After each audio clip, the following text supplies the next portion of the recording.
Good afternoon, ladies and gentlemen. My name is Ho-Jung Shim. Yoon Park, Tae Song, Hae Song. Now, before we begin, we'd like to thank Wofuna and Hope to the Future Association for organizing this training at the UN program in New York. And now our group will dedicate this PowerPoint to informing more people about multicultural family issues within South Korea. Multiculturalism is something that we experience every day, yet we don't notice it very easily. Multiculturalism doesn't have to do with obvious things such as nationalities, languages, and traditions. Multiculturalism revolves everywhere around us, in places such as urban centers like cities, schools, markets, and so on. We, as a modernized society, living in a culturally rich and globalized world, we as a modernized society are living in a culturally rich and globalized world, but some of us don't embrace this privilege. Multiculturalism is the identity of urbanized places. It is the economy, the market, the society throughout the globe. Globalization may have led us to cling on to our local cultures even more, but we must accept the fact that fruitful diversity is what forms the structure of our society today. This indifference and intolerance towards cultural diversity is what sparks international multicultural family issues in South Korea. Now that we have defined multiculturalism, we would now like to elaborate on the current situation of multicultural families in Korea.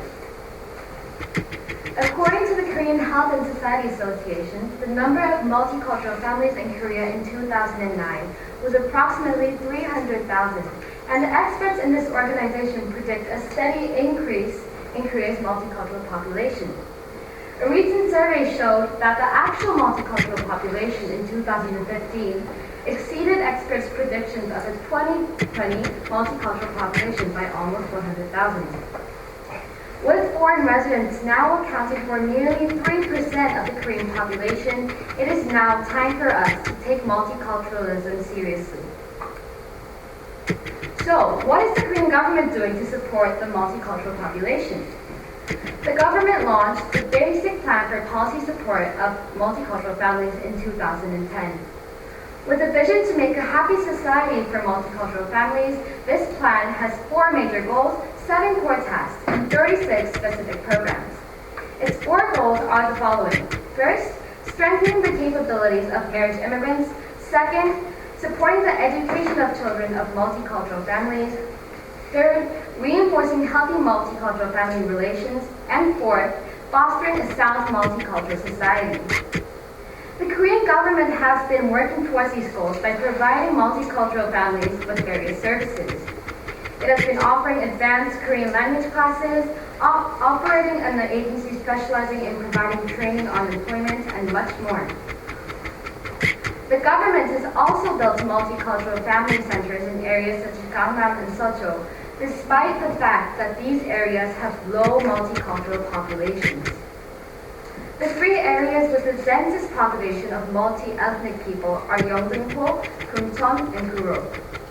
This effort to bring multicultural families into the Korean society is ineffective, as these facilities are not located in areas where there are higher proportions of foreign residents.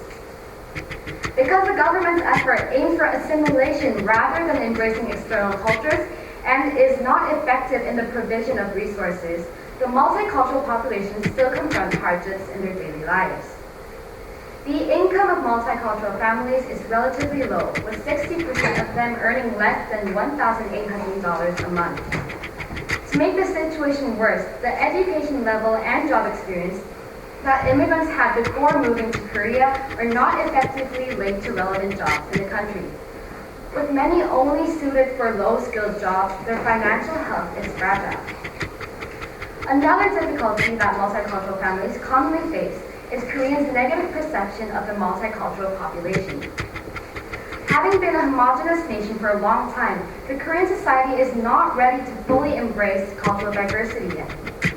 According to the Ministry of Gender Equality and Family, only 36% of Korean people hold a positive stance towards cultural coexistence, a very low value when compared to the 74% in European countries.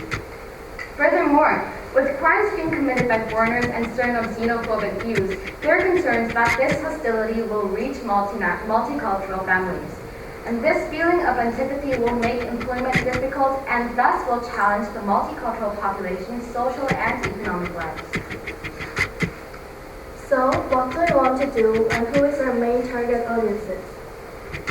Here, our main goal is trying to help the unsettled multicultural families in South Korea as they face numerous difficulties finding jobs due to their socioeconomic status. They face many difficulties such as linguistic barriers, blending into local cultures, which lead to complications when searching for job opportunities. If they adapt to the Korean society, they would be able to improve their economic status.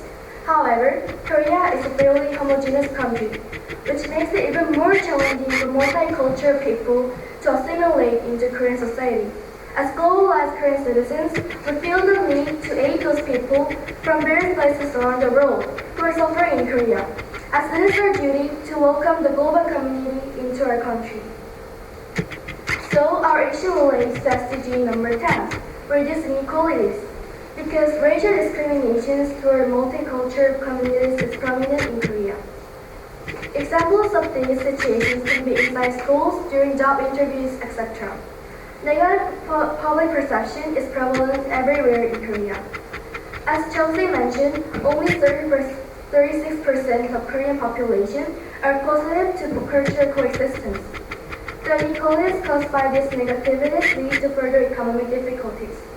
This causes another problem such as the lack of education of multicultural children. Raising children as a foreign resident becomes harder with economic difficulties. We try to reduce inequalities that prevent multicultural families to find their jobs and adopt to Korean culture. Now we would like to talk about the potential solutions that can be issued in order to help the multicultural populations in South Korea. Although we'd like to eradicate the problem as soon as possible and immediately, we have to act in accordance with reality. Due to the fact that we cannot change people's mindsets directly, we must initiate short-term solutions in order to mitigate the severity of these problems for multicultural families. Some short-term solutions include providing educational support for multicultural families that will help them comprehend the language and culture of the country that they're residing in.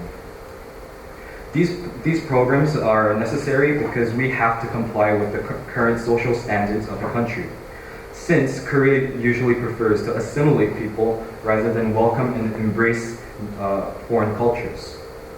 Therefore, more educational programs and more multicultural family centers should be instituted in order to provide them with their basic needs. Our ideal and ultimate goal would be to change the mindsets of Koreans who resent the residents of multicultural families in Korea and raise new generations of children with a clairvoyant and open mind. We would accomplish this goal by implementing content in Korean education that embraces multiculturalism so that people will learn to embrace foreign cultures. Now I would like to move on to the process of how we plan to help multicultural families in South Korea. First, we would receive the majority of our funds from non-governmental organizations who promote cultural diversity and linguistic programs and cultural integration programs, and so on. The money that will be spent on funding multicultural family centers with spent on funding multicultural family centers with fundamental resources they need, and instituting more centers in necessary places. Once people in need receive aid from these centers, they would go on to find jobs and obtain work around the area. When the person finds work in society, they would continue to invest their money into the economy, which would then circulate throughout the social and economic system. So finally, I would like to address the question of how helping multicultural families will benefit South Korea.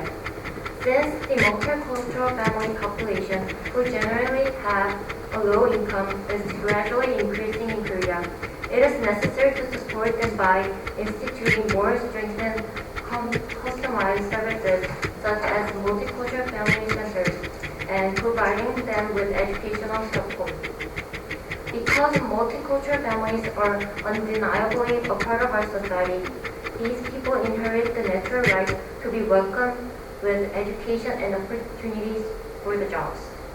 Therefore, by having numerous multicultural family centers and educational institutes for the multicultural families, it will definitely help them find jobs as they will become more familiarized with the society. When these people find financial stability, it will definitely give them more fair standard of living that they deserve. Low birth rates and workforce in Korea eventually leaves the country with an inadequately populated workforce. The youth population is getting lower as time passes, and if this condition is getting serious, then the Korean workforce would decrease in no time. Therefore, not only for the benefits for the multicultural families, but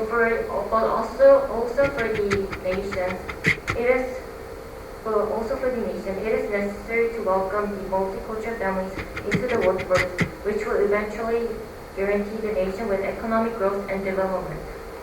Overall, we can help unsettle multicultural families in South Korea as well as changing the negative perception of people. Currently, even though many multicultural families are living in Korea, lots of people are seeing them with negative perception. Therefore, by one, accomplishing this solution may lead to better life for the multicultural families.